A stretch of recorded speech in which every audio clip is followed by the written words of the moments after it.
On vous retrouve à la sortie de la conférence sur le financement, les fonds d'investissement, les business angels. Donc je suis en compagnie de Thierry Chevalier, président de Technosens, qui va nous raconter un petit peu son histoire de financement, qui commence à partir de 2007 et la création de son entreprise. Monsieur Thierry Chevalier, je voulais vous demander comment vous êtes parvenu à financer ce projet et surtout son développement, et quelles sont les principales difficultés que vous avez rencontrées. Bonjour. La société, on a commencé par moi-même un apport en capital, donc 39 000 € pour le citer. On a eu la chance d'être lauréat du concours du ministère de la Recherche, ce qui nous a fait entre autres une enveloppe, une subvention à hauteur de 225 000 €. Ça pour 2007. Ensuite, on a postulé pour obtenir les aides et les subventions de la part d'Oseo, Capital Développement.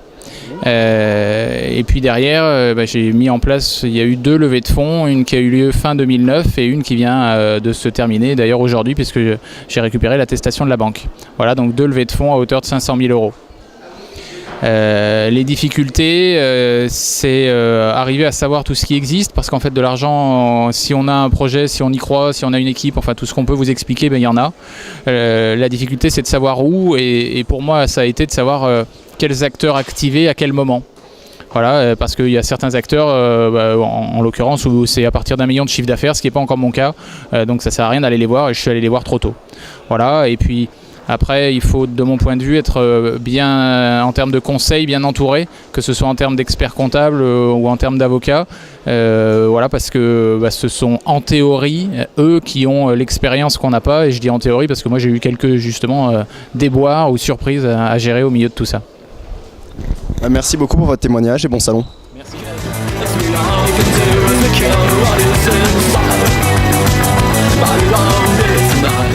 Allez, Émilie Lidom, vous êtes très pressée, donc nous allons réaliser cette interview en sortant tranquillement du salon. Donc vous travaillez pour le fonds CMCIC-CI. Alors déjà, en effet, c'est pas un fonds, c'est une société de capital risque, c'est là toute la différence, hein. Et c'est là notre modèle d'être investisseur à long terme et pas justement avoir les contraintes qu'ont les fonds de sortie et d'investissement, je dirais dans des durées limitées en fait. Donc à contre-pied des entrepreneurs présents sur le salon, vous avez souligné que l'activité de capital risque n'est pas rentable et que en conséquence les fonds ou justement les sociétés d'investissement en capital risque doivent rehausser leurs exigences quant à la qualité des business models. Ma première question, c'est est-ce que vous, votre fonds, avec vos observations, est maintenant rentable ou plus rentable que celui des autres? Alors, premièrement, on n'est pas un fonds, je vais le répéter mais je le répète. J'ai pas dit exactement cette phrase-là, ce que j'ai dit c'est que je me basais sur les statistiques de la FIC où en effet, qui montrent en tout cas que le capital risque, vous pouvez vous les procurer, il y a eu d'ailleurs des articles sur les Échos, le capital risque n'est pas donc aujourd'hui un métier rentable. Moi je ne fais pas du tout de conclusion sur les business models des entreprises, absolument pas à ce niveau-là, hein. Tout ce que je disais, c'est que le capital risque n'est pas rentable et qu'aujourd'hui, du coup, c'est extrêmement difficile pour ces fonds d'amener une rentabilité de par, je dirais, notamment des contraintes qu'on peut leur donner, hein. Voilà. Une deuxième question. Oui.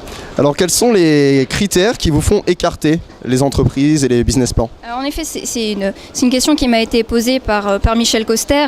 On ne va pas avoir forcément d'écart. On investit en amorçage, en création et en développement, donc je dirais dans toute typologie d'entreprise. Bien sûr, on va demander, nous par contre, et là je vais parler pour CMCIC Capital Innovation, des critères technologiques assez forts forcément. Donc on va avoir, je dirais, certains domaines dans lesquels nous on est plus à l'aise, mais c'est pas forcément des critères d'écart, mis à part, je dirais, des entreprises où la personne est vraiment toute seule et commence simplement à réfléchir à son projet. Nous on investit en effet dans des entreprises qui sont déjà créées. Voilà. Merci beaucoup pour ces réponses et on se donne rendez-vous pour la prochaine conférence M-Lyon Business School.